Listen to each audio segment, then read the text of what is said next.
இயேசு கிறிஸ்துவின் நாமத்திலே உங்களை வாழ்த்துகிறேன். இந்த நாளிலும் கூட ஆண்டுடைய சமூகத்திலே வந்து நாம் அவருடைய வார்த்தையை தியானிக்க தேவன் தந்திருக்கிற கிருபைக்காக ஆண்டவருக்கு நன்றி செலுத்துவோம். இந்த நாளிலே நாம் அப்போஸ்தலர் 2வது அதிகாரத்திலே 24 27வது வசனங்களை நாம் பார்க்கிறோம்.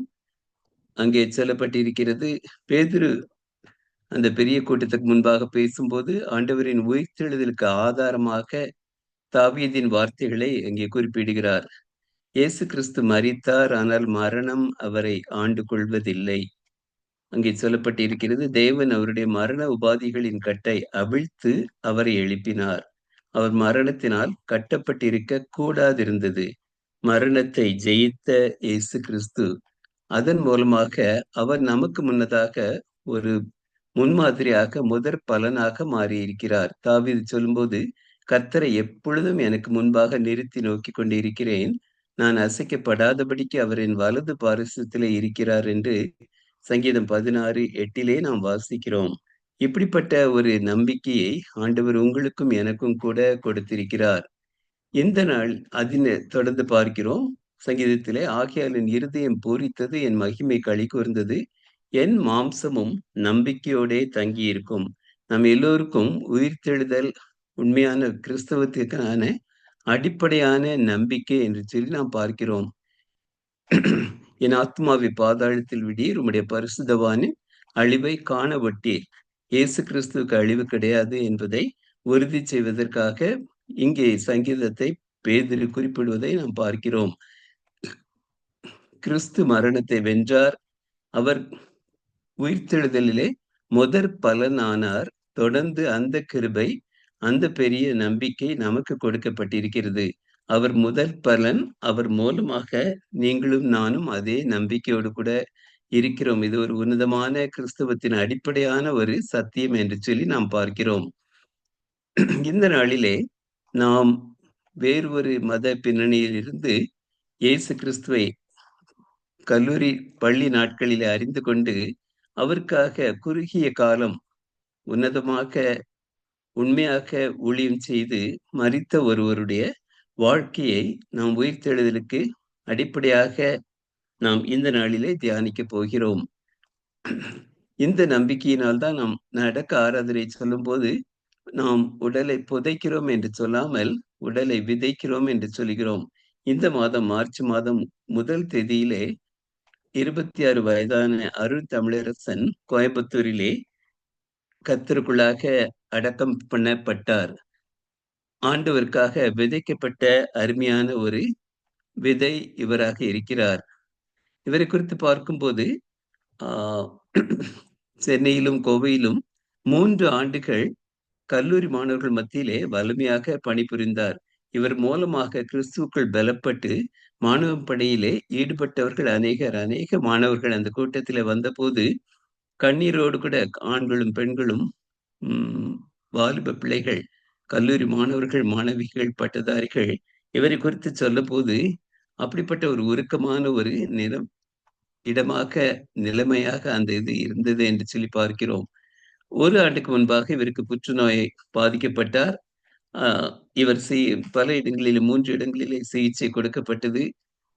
ஆனாலும் கூட ஆண்டவருடைய திட்டம், அவருடைய நோக்கத்தின்படி பிப்ரவரி 28ஆம் தேதி அவர் கர்த்தருக்குள் கடந்து போய்விட்டார். 2ஆம் தேதி கோவையில நடந்த ஆறுதல் கூட்டத்திலே சசி ஜெபராஜ் அவர்களை செய்தி கொடுக்க சொன்னார்கள்.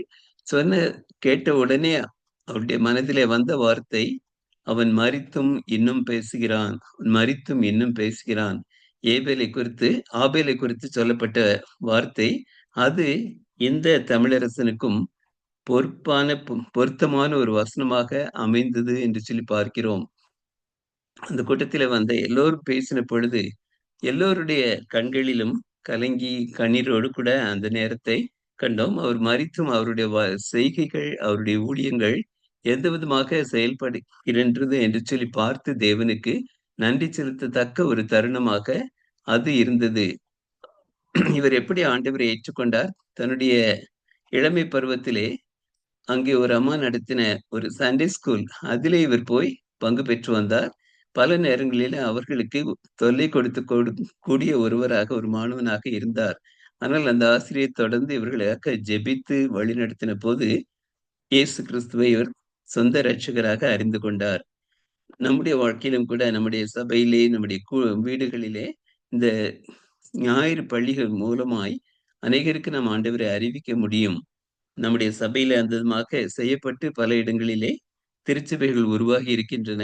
தொடர்ந்து நாம் இந்த பணியை செய்ய தேவன் நமக்கு உதவி செய்வாராக. அவருடைய அவரை ஆண்டவருக்குள்ளாக பலப்படுத்தி நடத்தின ஆனந்த கண்ணன் என்பவர் ஒரிஸ்சாவிலே இப்பொழுது கல்லூரி மாணவர்கள் மத்தியிலே ஊழியம் செய்கிறார். அவர் இவரை குறித்து எழுதும்போது சொல்லுகிறார், "ஒரு பிரேக் வேணும். சென்னையில நான் இருக்கணும்." அப்படின்னு சொல்லி கேட்ட பொழுது, அ சசி ஜெபராஜ் மூலமாக அங்கே உள்ள ஒரு ஊழியரோடு கூட அவர் இணைக்கப்பட்டார்.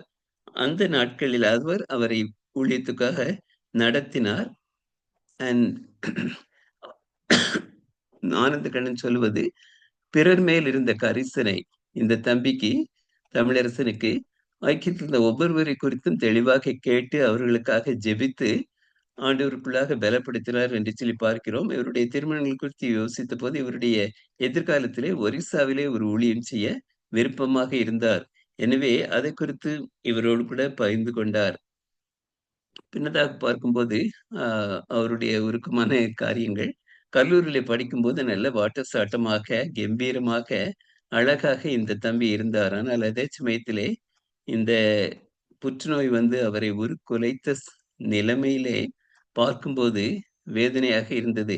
சசியும் நானும் கூட பிப்ரவரி முதல் வாரத்திலே அவரை வேலூரிலே போய் மிஷனரி அப்போலோஸ் ட்ரஸ்ட் அங்குள்ள ஆ வீட்டிலே நாம் போய் பார்த்தோம். பார்த்தபோது அவ்வளவு வேதனையிலே துடித்துக் கொண்டிருந்தார். ஆனாலும் கூட பொறுமையோடு கூட இருந்தார்.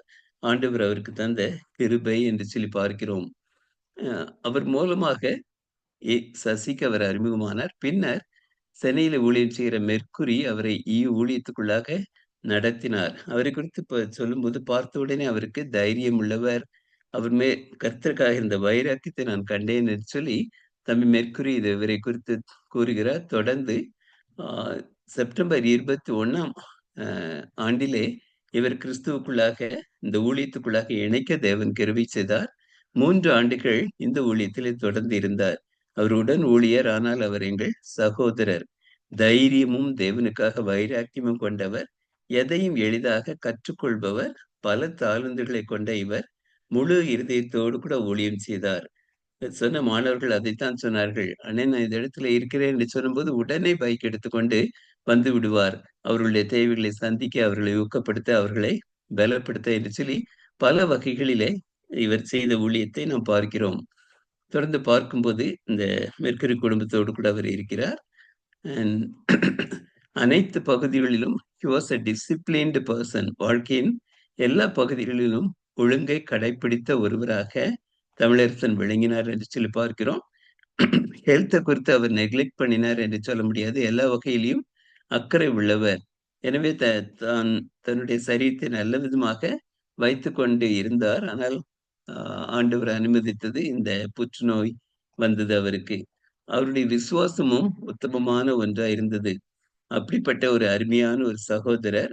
அவருடைய வாழ்க்கை நிறைவான ஒன்றாக இருக்கிறது.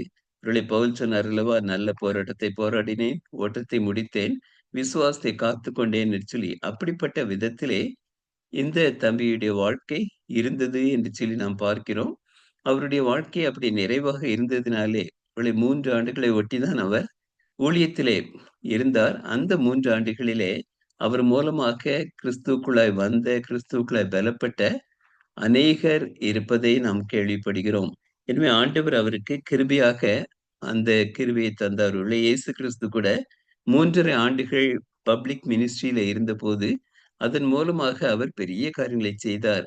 எனவே நம்முடைய வாழ்க்கையிலும் கூட ஆண்டவரை நாம் அந்த விதத்திலே நமக்கு கொடுத்திருக்கிற சமயத்திலே அவருக்காக செய்ய வேண்டிய காரியங்களை நிறைவேற்ற வேண்டும்.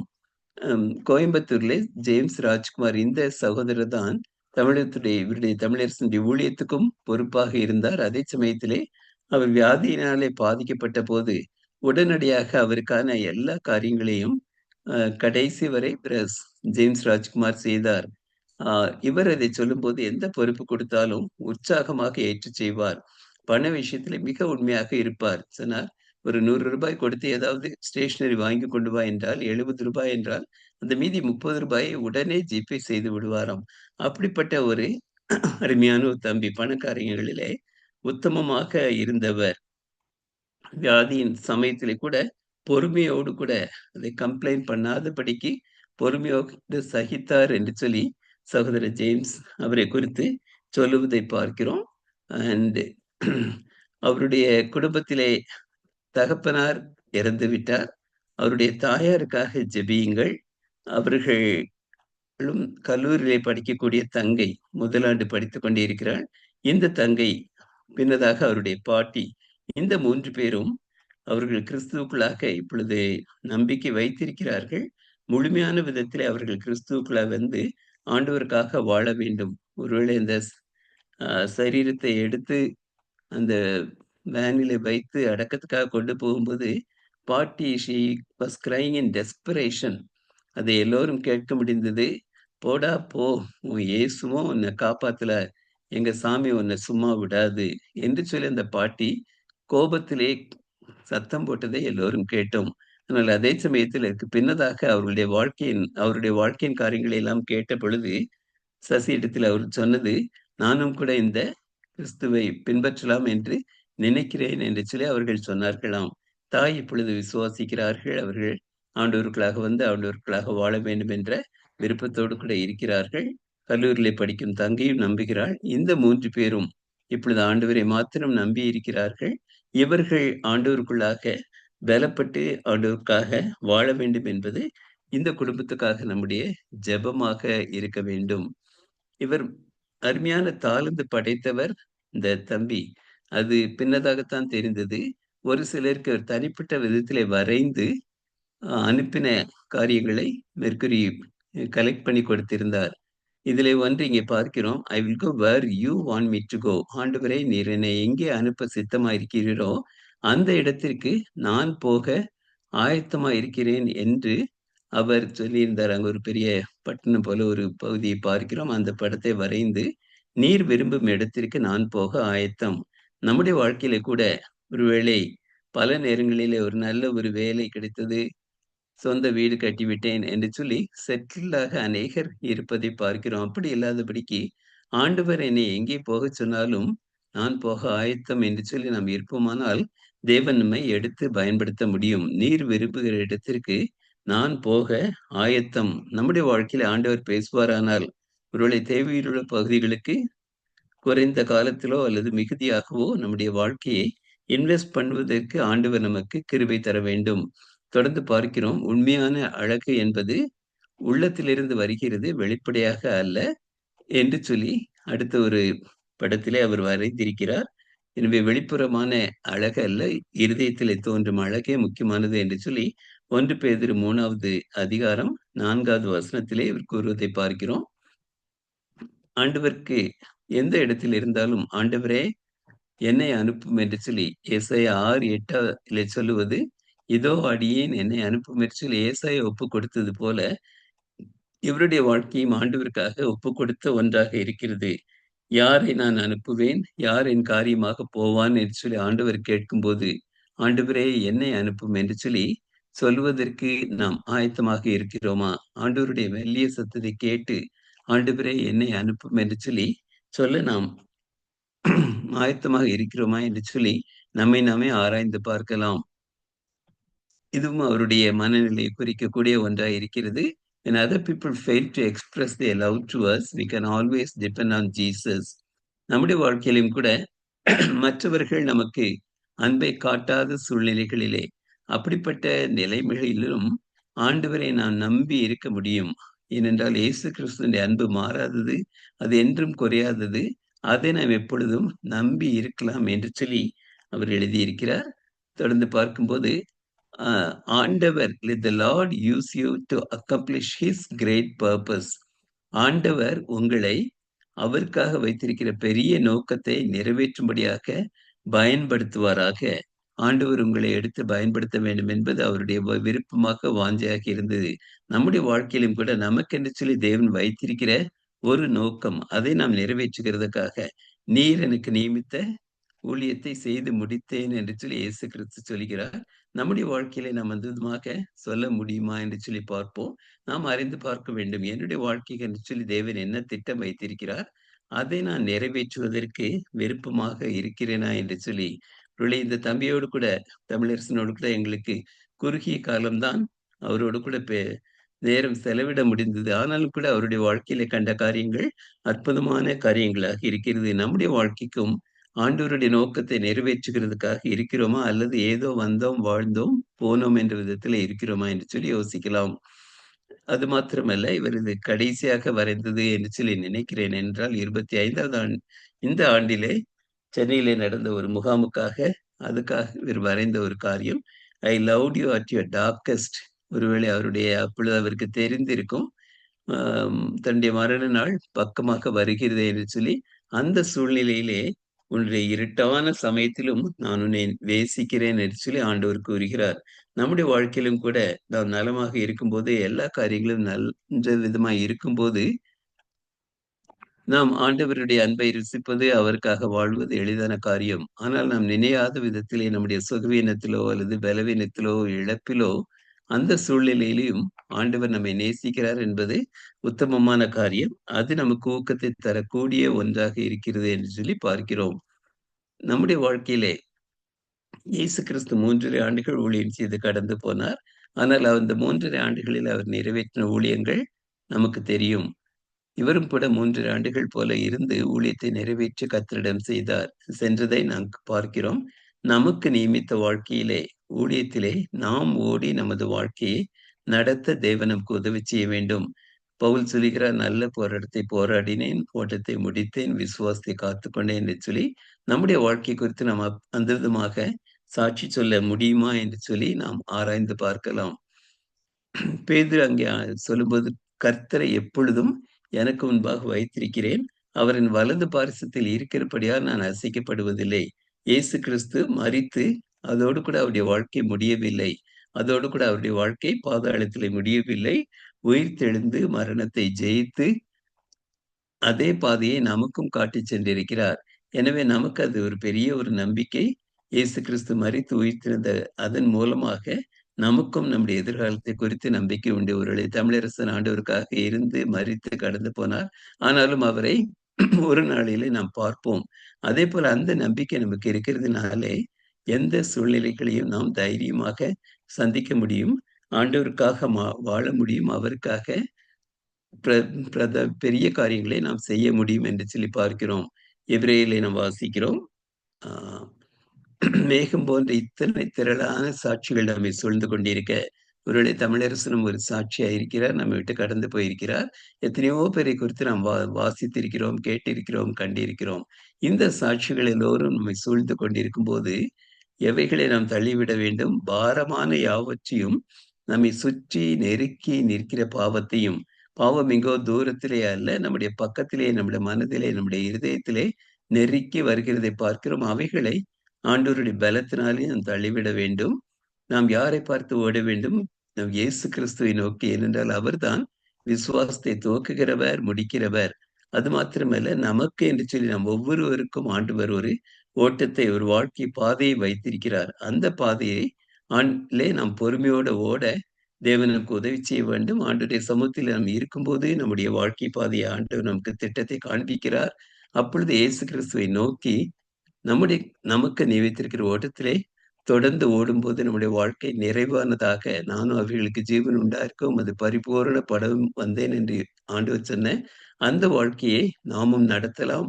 ஆண்டவருக்கு மகிமையாக நாம் தொடர்ந்து ஓட, அவருக்காக வாழ, அவருக்காக பெரிய காரியங்களை நடப்பிக்க தேவன் நமக்கு கிருபை செய்வாராக. ஆமென். ஆமென். தேங்க்யூ அண்ணன். நாம் ஜெபித்து நிறைவு செய்வோம். நேசிக்கிற நல்ல ஆண்டவரே, இந்த காலை வேளைக்கு ஸ்தோத்திரம்.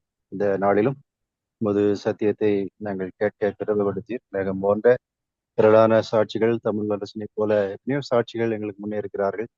அவர்கள் ஓடி முடித்த பாதை நித்திய ஜீவிகளிடத்தை பெற்று விசுவாசத்தை காத்து நல்ல போராட்டத்தை போராடினார்கள். அது போன்ற ஒரு சாட்சியுள்ள வாழ்க்கையாக எங்கள் வாழ்க்கையை அமையும்படிக்கு நாங்கள் திருக்கரத்தில் தாழ்கிறோம். எதற்கென்று அழைக்கப்பட்டோமோ, எதற்கென்று பிடிக்கப்பட்டோமோ அந்த ஆண்டவரின் நிலையில் நாங்கள் ஓடி முடிக்க உதவி செய்யும். இந்த நாளின் செய்தியை கொண்டு வந்த நம்முடைய தாசனை பயன்படுத்தும். தொடர்ந்து செய்தி கேட்ட நாங்களும் அதில் அத்தியாசப்படுத்த ஒப்புக் கொடுக்க அர்ப்பணிக்கிறோம். தொடர்ந்து ஆண்டவரை நீர் செல்லும், நீர் நடத்தும் பாதைகளில் நாங்கள் நடக்க ஆண்டவரை கிருபை செய்யும். கர்த்தர் என்னை இருக்கிறார், நான் தாழ்ச்சி அடையேன் என்ற அந்த விசுவாசத்திலே பெருக உதவி செய்யும். இந்த நாளிலும் எங்களை நாங்களே தாழ்த்தி அர்ப்பணிக்கிறோம். இது பிரசன்னம், இது சமூகம் எங்களுக்கு முன் செல்வதாக தொடர்ந்து எங்கள் எல்லாரையும் திருக்கரத்திலே தாழ்த்துகிறோம். இயேசு கிறிஸ்துவின் புண்ணிய நாமத்திலே வேண்டி ஜெபிக்கிறோம். ஜெபங்களை நல்ல பிதாவே, ஆமென்.